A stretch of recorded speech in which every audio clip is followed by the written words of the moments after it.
네, 한 주를 정리해 보겠습니다.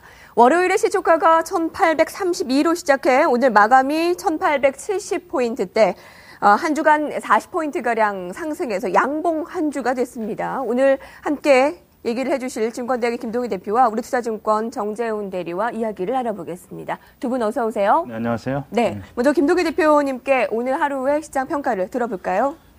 네, 지루한 박스권, 전체적으로는 지루한 박스권 안에서 움직이고 있었지만은 그래도 상승으로 마감한 한 주였다라고 좀 볼 수가 있겠습니다. 이번 주 흐름 그리고 거래소 코스닥의 전반적인 흐름을 한번 차트를 통해서 살펴보도록 하겠습니다.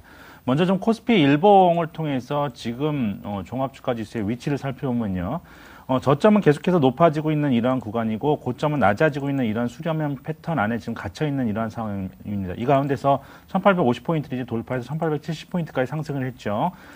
바닥권에서는 1800포인트 그리고 위로는 1900포인트의 수렴형 패턴에 갇혀 있는데 조만간 이 트라이앵글의 컨버전스된 꼭지점에 지금 위치해 있기 때문에 조만간 위든 아래든 방향성을 정할 것 같습니다. 1900포인트를 돌파해서 방향성이 위로 가기 위한 조건은 지금 현재 종목으로 봐서는 삼성전자가 좀 가장 중요해 보입니다. 그래서 삼성전자의 위치를 보면서 한번 설명을 해드리겠는데요. 지금 삼성전자의 위치를 보시면은 삼성전자 같은 경우에는 지난 작년 8월달 폭락 이후에 지속적으로 시장 무관하게 주가가 올라오면서 시장 대비 초과 수익률을 안겨줬고 그리고 다른 여타 IT 종목군들에 비해서도 초과 수익률을 안겨주고 있는 그러한 상황이었죠. 이 가운데 신고가까지 경신하는 흐름이 나타났습니다. 그리고 110만 원을 넘었다가 지금 100만 원대 초반까지 내려와서 다시 리바운딩이 일어나고 있는데요. 이러한 가운데 다시 한번 삼성전자가 110만 원대에 대한 도전과 돌파가 이루어지느냐 이 부분들이 우리가 지루한 그런 박스권의 흐름이었던 1900포인트대를 돌파해내면서 방향성을 설정하는데 대단히 중요한 역할을 할 것으로 보여지고 있습니다. 코스닥 시장도 한번 보겠는데요. 네. 코스닥 시장의 일봉을 보시면 거래소의 일봉의 패턴이 수렴형 패턴의 지금 좁은 박스권 안에서 지금 내로우한 박스권 안에서 좀 갇혀있는 반면에 코스닥의 일봉은 이미 상승 추세로 전환하고 있다라고 좀 보여지고 있습니다. 박스권의 상단부를 돌파한 그러한 상황이고 돌파한 이후에 숨고르기 국면이 보여지고 있죠.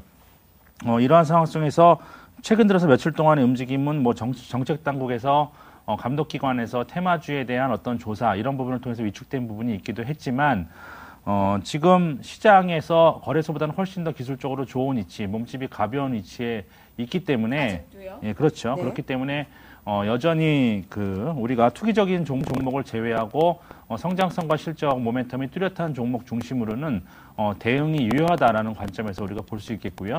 특히 코스닥 시가총액 1위인 셀트리온이 오늘 그동안 공매도에서 상당히 시달리면서 수급적인 모습이 좋지 못했습니다. 그래서 주가가 계속해서 내려왔다가 오늘 상당히 큰 폭의 7% 이상의 급등 추세로 돌아선 것도 코스닥 지수에 있어서는 상당히 긍정적인 영향을 미칠 것이다라고 좀 보여지고 있습니다.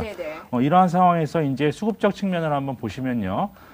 지금 연초 들어서 표를 보시면서 한번 말씀을 드리겠는데 투자자별 매매 동향을 보시면 극명하게 나타나고 있는 부분들이 있습니다.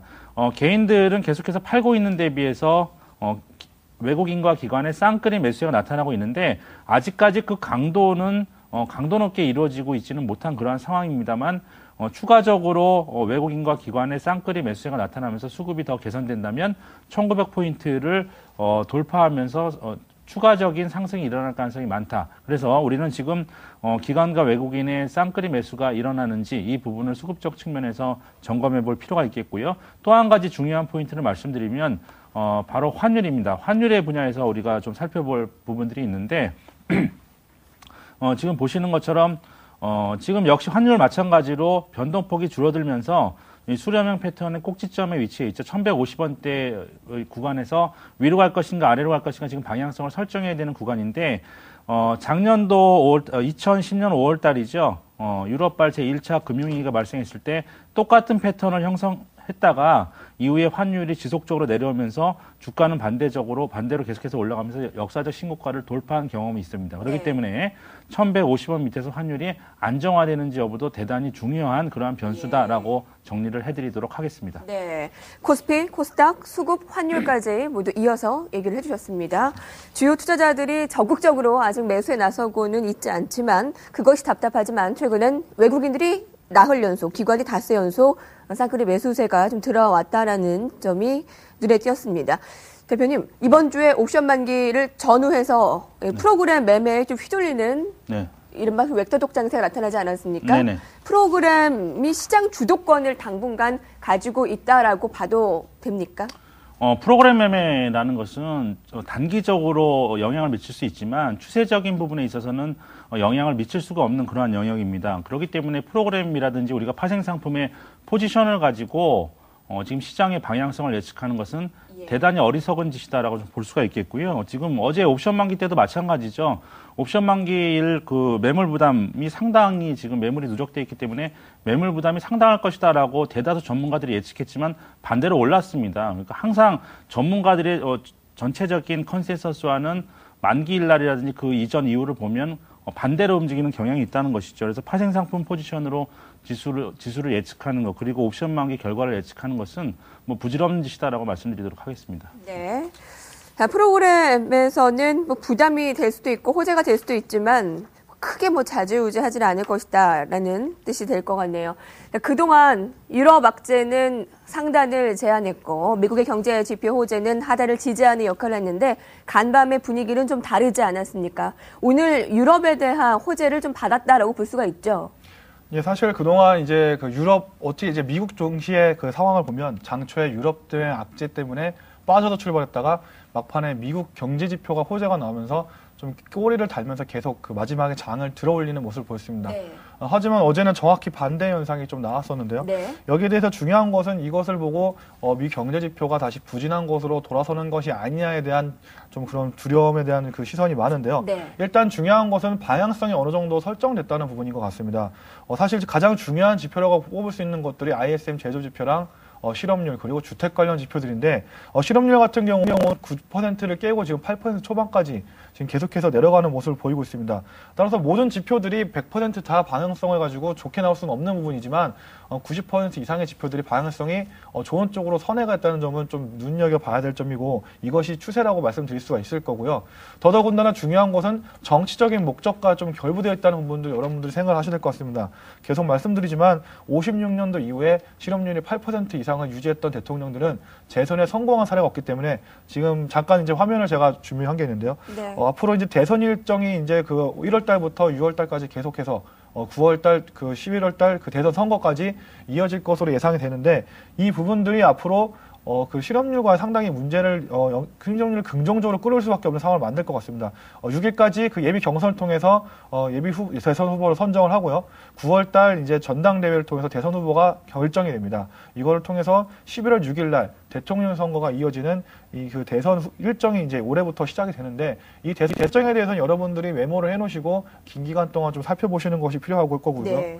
지금 계속 양적 완화 얘기가 나오고 있습니다만 결국 민주당 입장에서는 경기를 최대치로 끌어올려놔야 공화당을 대신해서 경선에서 이길 수 있는 부분들이 있기 때문에 경기 부양 관련 책들을 계속해서 쏟아낼 수 있는 확률은 상당히 높다고 볼 수가 있겠습니다. 따라서 실업률이나 경제 지표들이 이런 정치적인 논리에도 영향을 받기 때문에 방향성은 계속 좋은 방향으로 나올 수 있는 가능성이 더 많다 이렇게 생각하시는 것이 도움이 될 것 같습니다. 네. 미국과 유럽에 대해서는 지금 ING 진행 중이기 때문에 뭐 오늘 하루로 뭐 어떻다라고 판가름하기가 아주 쉽지 않은 상황인 것 같습니다. 계속 전망 측에서도 얘기를 해드릴 거고요. 좀 더 구체적으로 오늘 금값을 얘기를 해보겠습니다. 한 달 내 좀 최고치를 나타냈습니다. 관련주 고려하여는 급등을 했고요. 중국에서는 춘절을 맞아서 사재기에 나서고 있다고 하네요. 뭐 좀 더 상승이 이어질 것으로 보십니까, 대표님? 네, 뭐 중국 쪽에서 뭐 금을 매수하고 있다라는 소식이 지금 뭐 들려오고 있죠. 그렇기 때문에 상품 시장에서 금값이 급등하고 있고 비철 금속도 지금 마찬가지 현상을 나타내고 있기 때문에 뭐 고려아연이라든지 도시광산 대표주인 뭐 애강리메텍 같은 종목군들의 반등이 기술적인 반등이 일어나고 있습니다. 안전자산 수요 현상 증가로 인해서 이런 금 가격의 상승은 추세적으로 좀 지속적으로 일어나지 않겠나라고 좀 보여주고 있겠고요. 뭐 관련주에는 긍정적인 모멘텀으로 작용할 수 있다라고 정리를 해드리도록 하겠습니다. 네, 정재훈 대리님, 지난해 상반기 증시를 들었다 놨다 했던 것이 뭐였죠? 세 글자로? 상반기 증시 어떤 게 있었나요? 차? 차화정이요? 네. 어떤 말씀하시나 갑자기 놀랐습니다. 그 차화정이었잖아요. 근데 올해 상반기에는 광풍금 납신다라는 레포트가 나와서 아주 재밌더라고요. 차화정 비켜라, 광풍금 납신다. 태양광, 풍력, 금이란 건데 새로운 관전 포인트가 될 수 있을 거라고 보세요. 예, 저는 개인적으로 여기에 동의를 하는 방면이고요. 금값 같은 경우는 상당히 좀 달러가 강세로 가는 상황에서도 지금 달러 강세를 가는 이유가 위험 자산, 회피 자산들이 갈 곳이 없으니까 달러로 이제 안전 자산으로 몰리는 건데, 금은 또 이 안전 자산에 들어가게 되고요. 또한 달러가 약세로 가게 될 경우에도 달러의 가치가 떨어지기 때문에 이거를 통화 가치를 보존하기 위해서 금이 가장 좋은 대안이 됩니다. 그러니까 금은 달러가 약세가 되던 강세가 되던 상당히 시장 대비해서는 좋은 퍼포먼스를 보일 수 있다는 것이 좀 금의 가장 큰 강점인 것 같고요. 또 한 가지 중요한 점은 고려아연이 은을 생산하고 있고 이 은 가격이 금 가격과 완전히 연동되어 있다 보니까 계속해서 좋은 모습을 보인다고 하기 때문에 아까 말씀드렸다시피 금 관련주나 비철금속 관련주는 이번 위기만 잘 극복하고 나면 좋은 시기를 좀 맞을 것으로 예상을 좀 하고 있습니다. 네. 또한 OCI나 이런 태양광 관련주는 잘 아시겠지만 태양광이 폴리실리콘이고 폴리실리콘 같은 경우는 반도체에서 공정을 약간 바꾼 겁니다. 반도체도 하이닉스를 보셔서 아시겠지만 항상 사이클을 타는 업종 중에 하나인데요. 이 부분들이 이미 이제 바닥을 치고 올라가는 공정으로 접어들었다는 부분들은 태양광 관련주들에게 앞으로 올해는 좀 다시 반격할 수 있는 계기를 마련할 수 있는 부분이 하나다 이렇게 좀 생각하고 있습니다. 네, 이 광풍금 가운데 금은 좀 더 우호적으로 보시는 것 같네요. 자, 업종 가운데 오늘 IT를 간단하게 살펴보고 할 텐데요. 김동희 대표님, 오늘 뭐 삼성전자도 올랐습니다만 하이닉스도 3% 급등했고 LG 디스플레이의 55인치 OLED TV가 지금 라스베가스에서 열리고 있는 CES에서 최고 스타로 미국 방송에서 아주 호평을 얻었다고 하네요. 네. 좀 좋은 일이네요. 네. 일단은 뭐 하이닉스의 최근의 흐름이 뭐 대단히 지금 좋은 상황이죠. 하이닉스의 흐름하고 미국의 마이크론 테크놀로지의 흐름하고 거의 비슷하게 지금 움직이고 있는 그런 상황입니다. 장기 하락을 한 이후에 저점을 높이면서 기술적으로 대단히 좋은 모습을 하고 있기 때문에 추가적으로 단기적으로는 기술적인 상승이 추가적으로 가능하다라고 좀 볼 수가 있겠습니다. 그렇지만 지금 하이닉스의 상승에 있어서 많은 이제 기저로 작용하고 있는 실적에 대한 기대감 부분은 우리가 좀 확인해봐야 될 좀 필요가 있다는 부분이죠. 여전히 하이닉스에 대한 뭐 기대감, 치킨 게임의 승자에 대한 기대감은 뭐 거의 1년 전부터 끊임없이 계속해서 제기가 됐던 문제이기 때문에 그 기대감 때문에 추세적 상승세로 이어가면서 향후에도 올라갈 것이다라는 부분들은 너무 좀 앞서가는 부분이고 우리가 실적에 대해서는 확인해봐야 될 필요가 있겠지만 그동안 낙폭 과대에 따른 반등 기조는 당분간 좀 이어질 것으로 보여지고 있는 그러한 상황입니다. 예. 자, 이렇게 해서 베스트 이슈 살펴봤습니다. 정리하고 가겠습니다.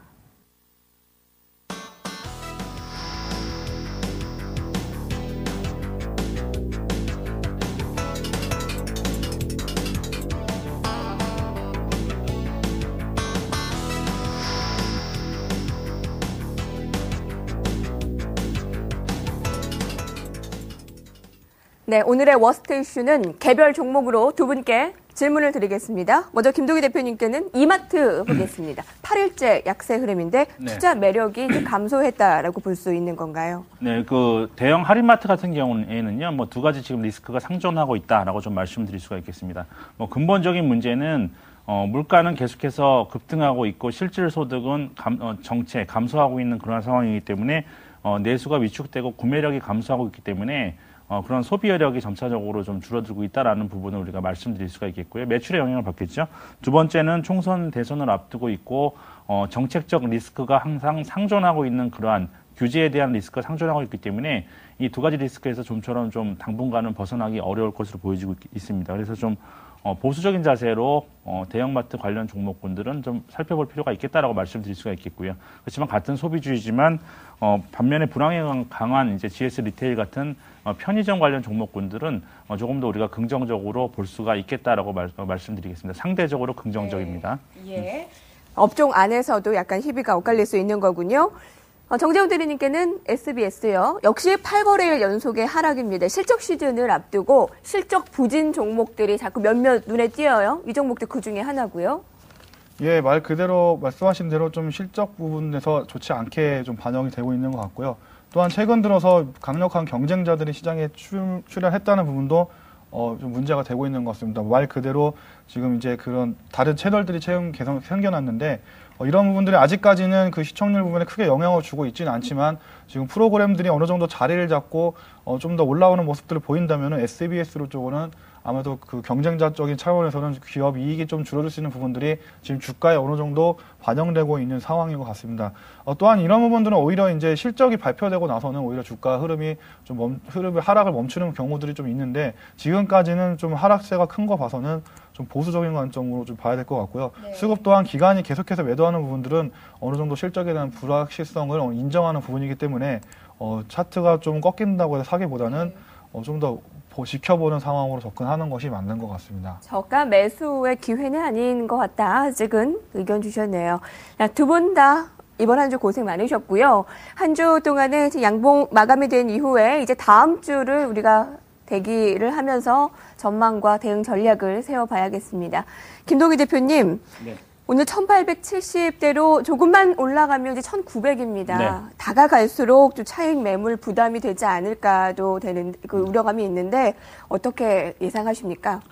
네, 글쎄요. 투자자들의 마음이라는 것은 조변석계하죠. 내려갈 때는 끝없이 내려갔던 공포감에 사로잡히고 올라갈 때는 끝없이 올라갈 것 같은 탐욕스러운 감정에 사로잡히게 되는 게 바로 투자자들의 일반적인 마음입니다. 또 내려가다가 며칠 주가가 올라가니까 또 1900을 넘어서 이렇게 계속해서 주가가 갈 것 같은 이러한 생각을 하시는 분들도 많이 주변에서 이제 뵙게 되는데 지금은 막연한 기대감에 의한 투자는 금물이다라는 부분입니다. 시장이 조만간에 이제 방향성을 정할 것이기 때문에 그걸 확인하고 적극적인 매매에 지수 관련 대형주는 적극적인 매매에 우리가 참여해도 늦지 않다라는 부분들이고요. 그 박스권을 돌파하는 구간에서 분명 없이 주도주가 나올 겁니다. 주도주가 나오게 되면 추가적인 상승이 가능하다. 우리가 보게 되면 가능하다라고 보면 되는 것이고요. 주도주가 존재하지 않은 가운데 업종 전반의 상승 속에서 1900포인트에 근접하게 된다면 또다시 박스권 안으로 회귀할 수 있다. 좀 이렇게 우리가 예상을 해볼 수가 있겠습니다. 여전히 투기적인 종목, 투기적인 테마주들을 정치인 관련주 같은 투기적인 테마주들을 제외하고는 실적이 좋을 것으로 예상되는 성장성이 금년도에 뚜렷할 것으로 예상되는 중소형주에 대한 접근은 장세에 무관하게 여전히 유효하다라고 말씀드리도록 하겠습니다. 네, 정재훈 대리님. 예, 최근 시장의 특성을 보면은 그동안 이번 주 같은 경우는 많이 못 올랐던 종목들이 좀 사소한 핑계를 통해서 또 반등이 나왔던 시기가 아닌 였던 것 같습니다. 중공업 관련주나 태양광 관련주들이 그동안 전혀 힘을 못 쓰다가 조금씩 반등이 올라오는 모습들은 어느 정도 순환매 차원에서만 접근을 하는 것이 맞는 것 같고요. 물론 태양광 관련주는 긴 기간 동안은 괜찮을 것으로 예상되지만 당분간은 또 이제 환매 차원에서는 또 매수가 올라갈 수 있는 부분들은 가능성이 많이 주는 것 같습니다. 이것처럼 시장이 아직 방향성이 없기 때문에 업종별로 돌아가면서 조금씩 올라가는 모습들을 보이는 시장 모습이라서 아직까지는 어떤 매수를 가지고 시장에 적극적으로 참여하기보다는 관망세로 보시는 것이 해당 결과를 기다리는 것이 가장 현명한 대책이 아닌가 좀 그렇게 생각하고 있습니다. 곧 방향성이 나올 것 같죠? 그 전까지는 관망 의견 주셨고요. 김동희 대표께서는 아직은 주도주 부각 전까지는 중소형주 접근 유효 의견 주셨습니다. 네, 증권대학의 김동희 대표와 우리투자증권 정재훈 대리였습니다. 두 분 고맙습니다. 네, 감사합니다.